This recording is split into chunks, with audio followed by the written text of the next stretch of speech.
Hi hello friends, எல்லாம் எப்படி இருக்கீங்க? நல்லா இருக்கீங்களா? இன்றைக்கி உங்களுக்கான ஒரு சின்ன பகிர்வு. ஒரு நாள் கடவுள் என்கிட்ட கேட்டார், எப்படி இருக்கிற அப்படின்னு. கடவுளை, என்ன வாழ்க்கை இது?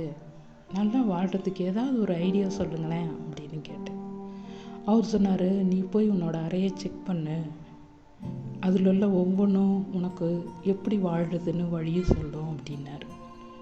நான் என் அறைக்கு போனேன். அங்கே மேல்கூரை சொன்னது, உன்னோட எண்ணங்களை எப்பயும் உயர்வாக வை அப்படின்னு. காத்தாடி சொன்னது, என்ன மாதிரி கூலாக குளிர்ச்சியாக இருக்கணும். கடிகாரம் சொன்னது, நேரத்தை மதிக்கணும்.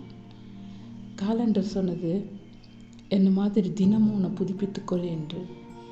மணி பர்ஸு சொன்னது, வருங்காலத்துக்காக சேமித்துக்கொள் என்று. கண்ணாடி சொன்னது, உன்னை மட்டும் பார் என்று. விளக்கு சொன்னதாம், என்னை மாதிரி அடுத்தவர் வாழ்வில் ஒளியேற்று என்று. ஜன்னல் சொன்னது, பரந்த மனப்பான்மையாக இரு.